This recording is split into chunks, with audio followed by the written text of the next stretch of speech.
Hello friends. आज फिर हम आए हैं अपने एक नए वीडियो के साथ। क्लास 8 का मैथ लेके चैप्टर 6 है। चैप्टर का नाम है क्यूब्स एंड क्यूब्स रूट। आज हम इसका इंट्रोडक्शन पार्ट कर सॉल्व करेंगे और इसके पिछले वीडियो में हम चैप्टर 5 को पूरा फिनिश कर चुके हैं विद इंट्रोडक्शन। और उसके पहले जो वीडियो डले हैं उसमें हमने मतलब 1 से लेके पूरे 5 तक पूरे हम क्वेश्चन को विथ एक्सरसाइज सॉल्व कर चुके हैं चैप्टर को। अब हम चलते हैं चैप्टर 6 पर। तो क्यूब्स एंड क्यूब्स रूट। सबसे पहले आते हैं हम क्यूब पर। क्यूब्स जैसे हमें 8 का करना है क्यूब। 8 का अगर हम क्यूब करेंगे तो कैसे करेंगे, कैसे लिखेंगे 8 मल्टीप्लाई 8 मल्टीप्लाई 8। तो ये क्या आ जाएगा हमारा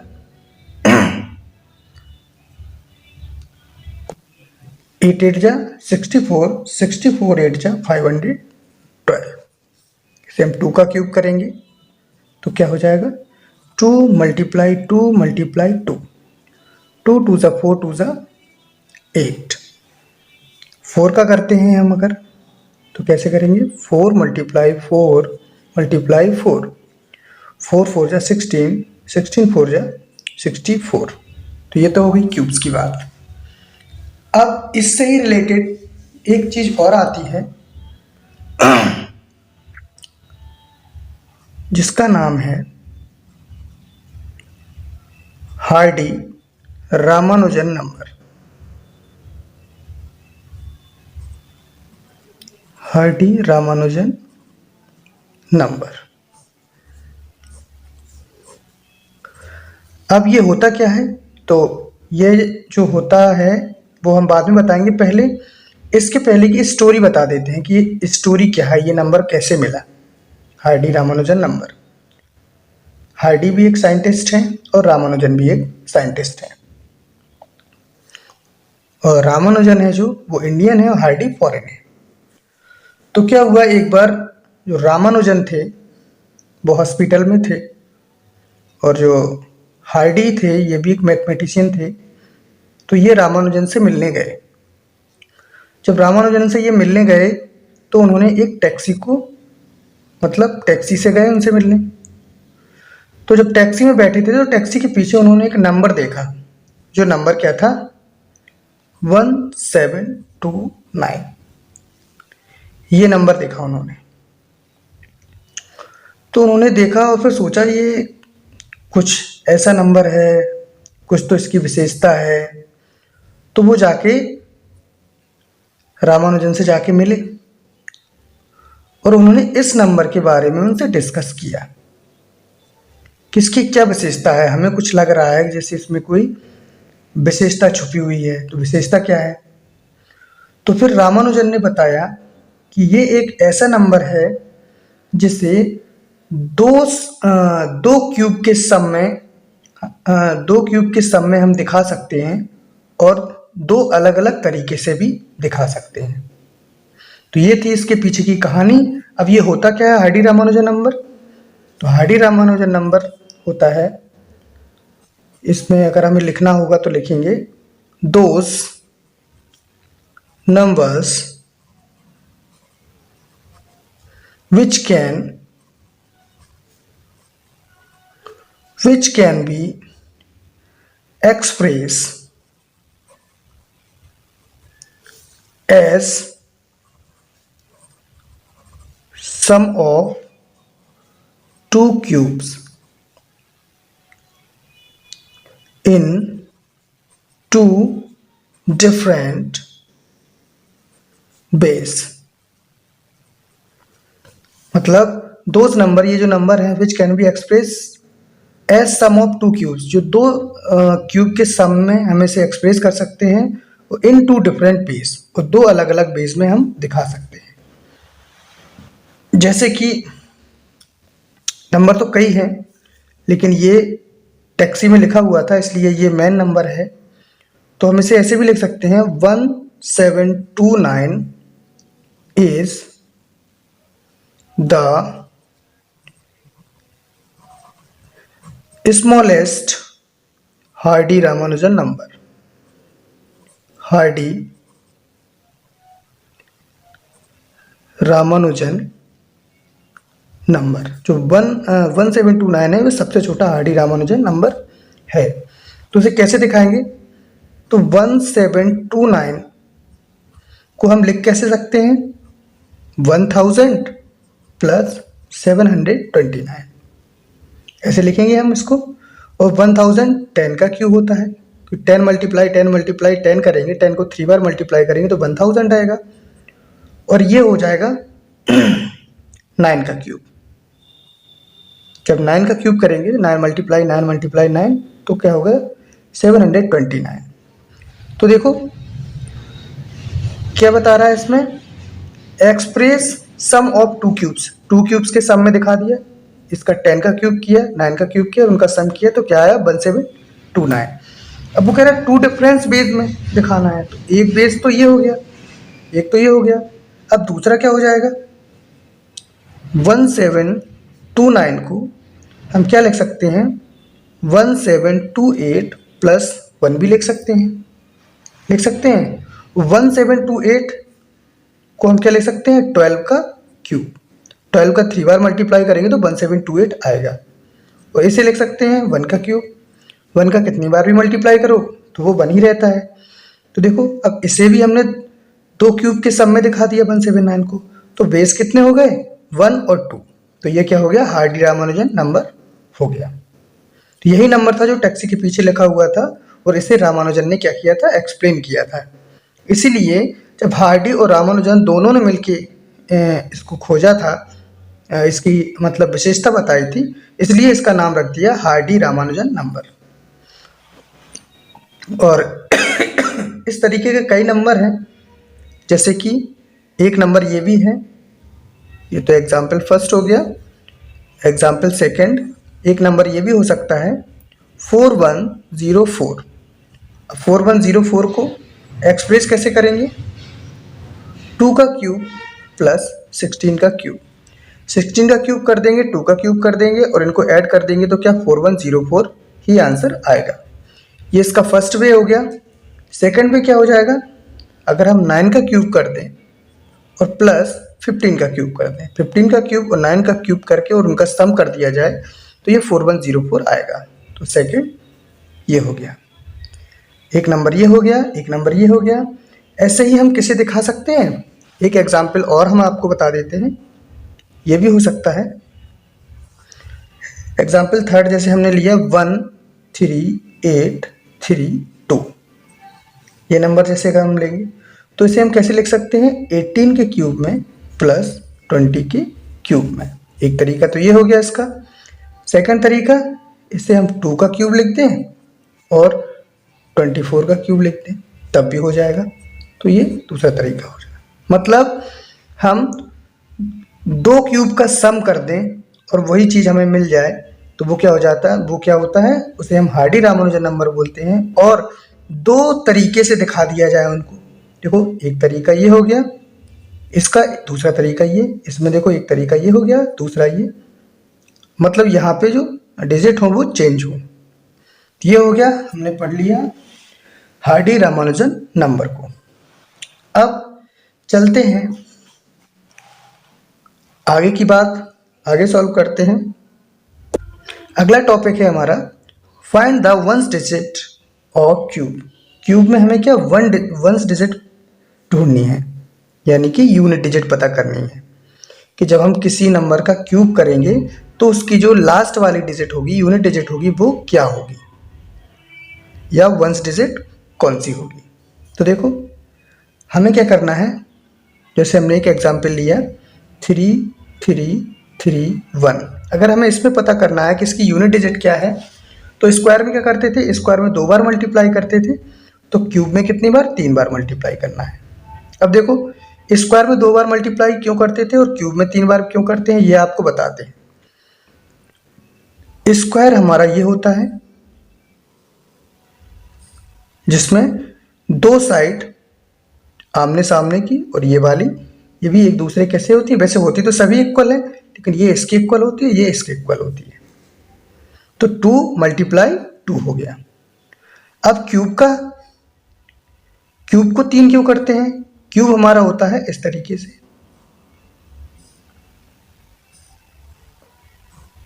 कुछ इस तरीके से बनेगा।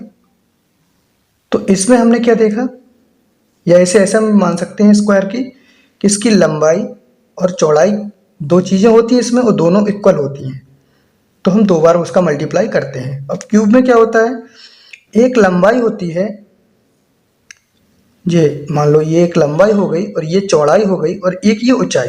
तो क्यूब में क्या तीन चीज़ें हो जाती हैं, तो हम क्या करते हैं, तीन बार मल्टीप्लाई करते हैं।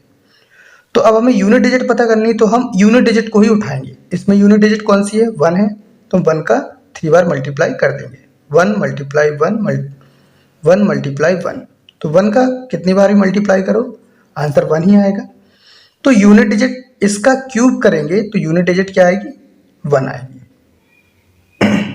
जैसे हमने लिया 8 8 8 8, अगर अब हमें ये पता करना है, इतना बड़ा नंबर है 8 8 8 8, इसका मल्टीप्लाई 3 बार करेंगे तो हमें बहुत टाइम लग जाएगा। अगर हमें इसमें वंस डिजिट बतानी हो तो हम इसमें वंस डिजिट को ही उठा लेंगे और उसका 3 बार मल्टीप्लाई कर देंगे।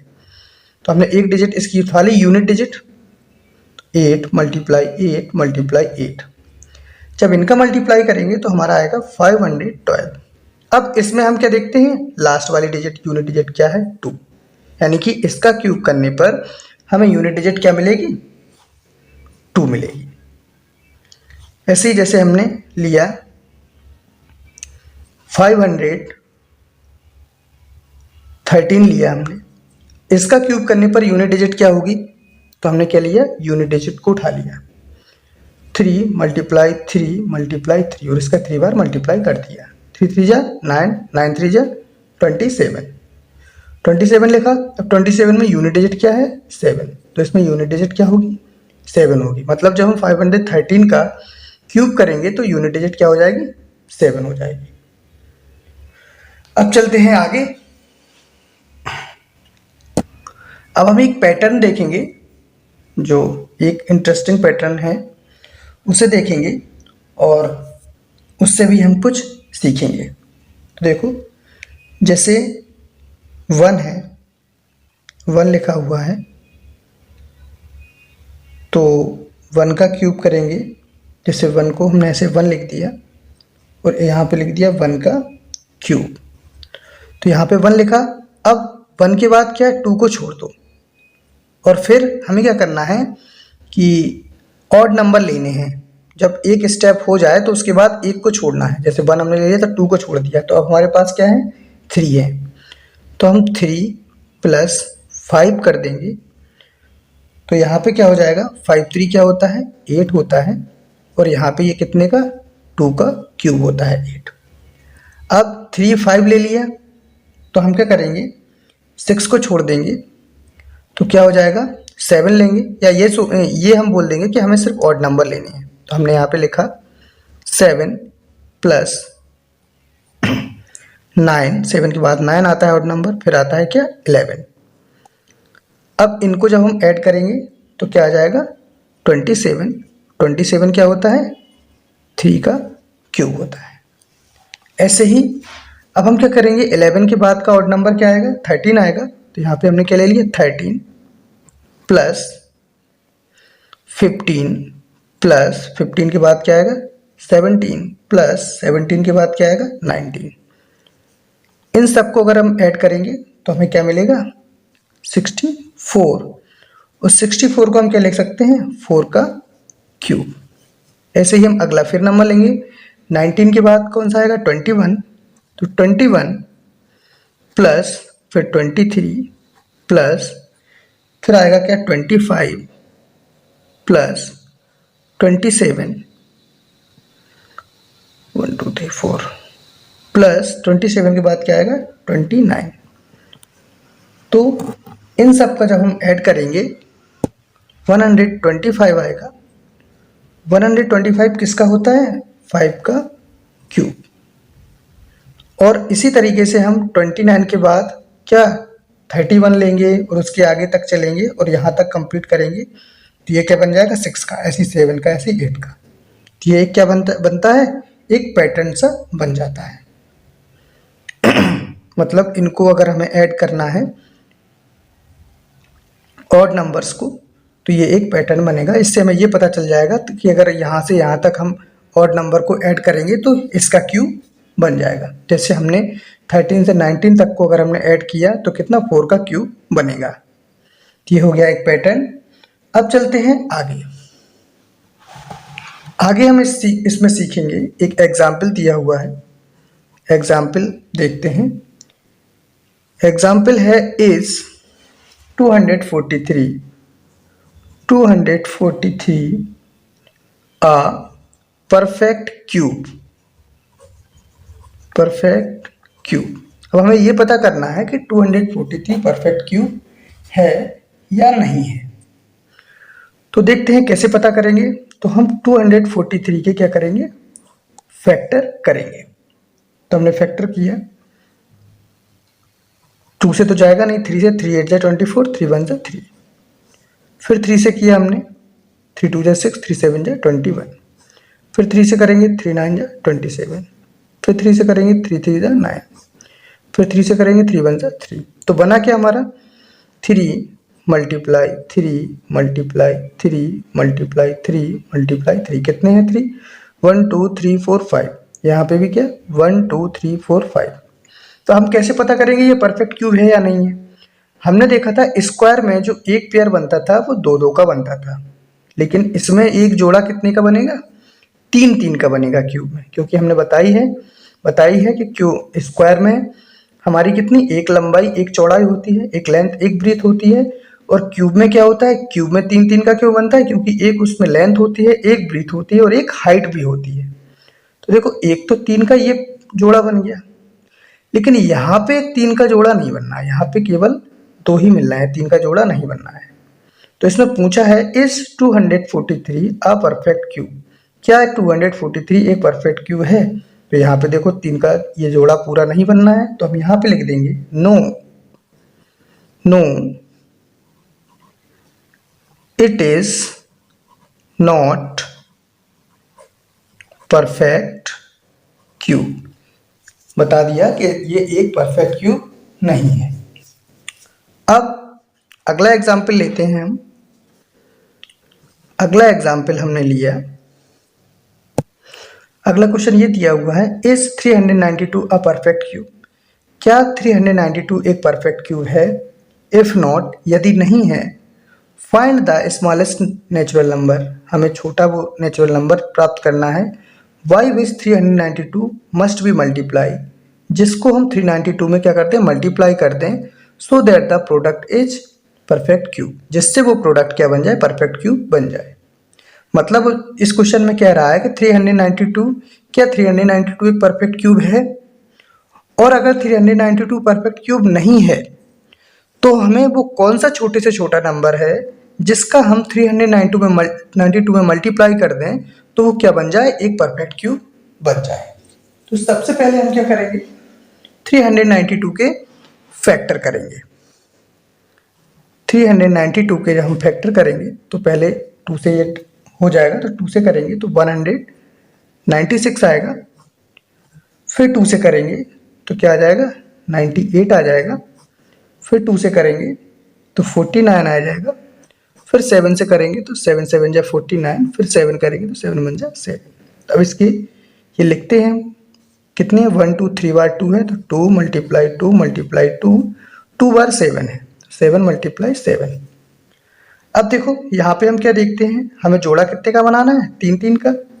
एक तो ये जोड़ा बन गया 3 का, लेकिन यहाँ पे एक 7 की कमी है। 7 कितने हैं, 1 2 ही है, तो ये परफेक्ट क्यूब तो नहीं है। यहाँ से हमें दिख रहा है कि ये परफेक्ट क्यूब नहीं है। तो जो पहला वाला क्वेश्चन है इसका, इसमें 2 क्वेश्चन ऐड हैं। एक ये है इज 392 अ परफेक्ट क्यूब, क्या 392 एक परफेक्ट क्यूब है। तो यहाँ पे हम लिख देंगे no it is not perfect cube, ये परफेक्ट क्यूब नहीं है। अब वो कह रहा है किस नंबर का हम मल्टीप्लाई कर दें इसमें तो एक परफेक्ट क्यूब बन जाएगा। तो हमें यहाँ से दिख रहा है कि हम अगर इसमें 7 का मल्टीप्लाई और कर देंगे तो हमें क्या मिल जाएगा, एक परफेक्ट क्यूब मिल जाएगा, क्योंकि ये तो 3, इसके तो 3 बन ही रहे हैं, 3 में जोड़ा बन ही रहा है, तो इसका भी 3 में जोड़ा बन जाएगा। तो हमने क्या किया, इसमें किसका 7 का किसमें 392 में मल्टीप्लाई कर दिया, तो 392 मल्टीप्लाई 7, तो इसका आंसर क्या निकलेगा, इसका आंसर निकलेगा 2744। ये आया। अब हमें क्या करना है, इसके फैक्टर करने हैं, तो इसी तरीके से फैक्टर करेंगे। हम यहाँ पे डायरेक्ट इसको करके दिखा देते हैं, आपको इसी तरीके से करना है। तो 2744 के जो फैक्टर होंगे वो क्या हो जाएंगे, 2 multiply 2 multiply 2 multiply 7 multiply 7 multiply 7, यानी कि एक पेयर ये बन गया, एक पेयर ये बन गया। तो इससे क्या निकलेगा 2, इससे निकलेगा 7, 2 7 जा 14, तो 14 इसका आंसर आएगा। और यहाँ पे हमने देखा इसे हमने परफेक्ट क्यूब बना दिया है। ठीक है, तो वो कौन सा छोटे से छोटा नंबर होगा, 7 नंबर होगा, जिसका मल्टीप्लाई करने पे हमें क्या मिल जाएगा, परफेक्ट क्यूब मिल जाएगा। तो ये क्वेश्चन हो गया। अब ऐसे ही अगर इसी क्वेश्चन में ये बोल देता कि हम अभी बोला था कि किसका हम मल्टीप्लाई कर दें, अगर इसी क्वेश्चन में ये बोला जाता कि किसका हम डिवाइड कर दें, तो डिवाइड किसका होता, 49 का। क्यों होता, क्योंकि 7 को हम हटा देते तो हमें ये हमारा जो पेयर है ये अकेला बचता, और ये अकेला बचता तो ये परफेक्ट क्यूब हो जाता, यानी कि 2 2 जा 4 2 जा 8 आंसर आता। तो 8 होता, तो 8 एक परफेक्ट क्यूब है, किसका है, 2 का, यहाँ से दिख रहा है। तो हमने दोनों तरीके से इसको समझा दिया। अब चलते हैं इसमें आगे। अगला है हमारा कि check which are the following is perfect cube. हमें चेक करना है कि ये परफेक्ट क्यूब है या नहीं है। जब डिजिट इस तरीके से आ जाए तो हम कैसे पहचानेंगे कि ये परफेक्ट क्यूब है या नहीं है।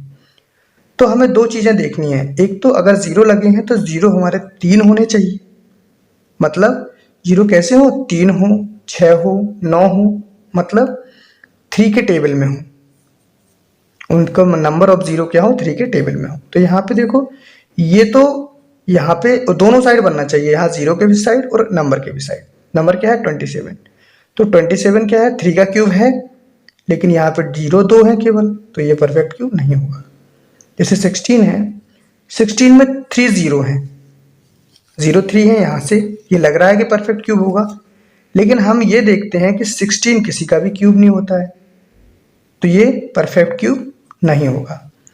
जैसे कि हम 64 को देखते हैं, तो 64 क्या है, 4 का क्यूब है क्यूब 4 का, और जब 4 का क्यूब ये है और इसमें 0 भी 3 है, तो ये क्या हो जाएगा, परफेक्ट क्यूब हो जाएगा।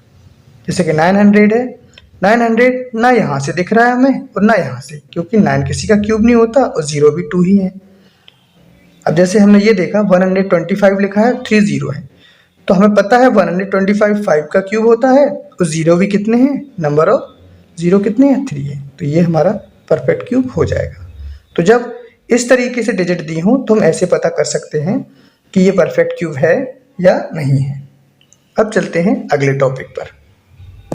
अभी तक हम क्यूब को पढ़ रहे थे, अब पढ़ते हैं क्यूब रूट। मतलब क्यूब का ये क्या हो जाता है, जस्ट उल्टा हो जाता है। सबसे पहले तो पहचान कैसे करते हैं, जैसे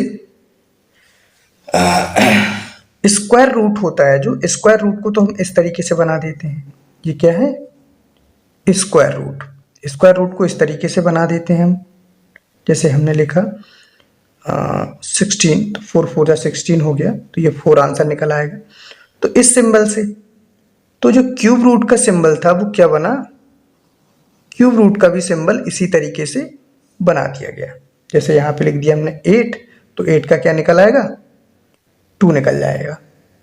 अब कैसे निकल आएगा, क्योंकि हम 8 को क्या लिख सकते हैं, 2 मल्टीप्लाई 2 मल्टीप्लाई 2, और 3 है तो 1 इसमें से बाहर आएगा, तो 2 इसका आंसर हो जाएगा।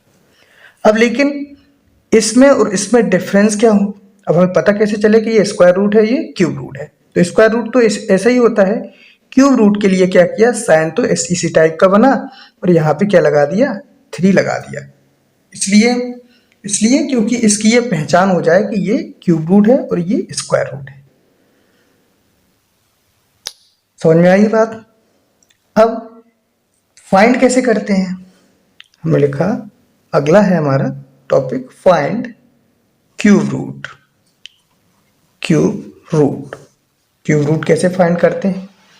जैसे हमने ले लिया 8000। अब 8000 इसके क्या करेंगे, हम फैक्टर करेंगे। 2 से किया, 2 4 जा 8, 4000 आ गया। फिर 2 से किया, 2 2 जा 4, 2000 आ गया। फिर हमने 2 से किया, 2 1 जा 2, 1000 आ गया। फिर 2 से किया तो 500 आया। फिर हमने 2 से किया तो 250 आया। फिर हमने 2 से किया तो 125 आया। फिर हमने 5 से किया तो 25 आया। फिर 5 से किया तो 5 आया। फिर 5 से किया तो 1 आया। अब इसे फाइंड कैसे करेंगे?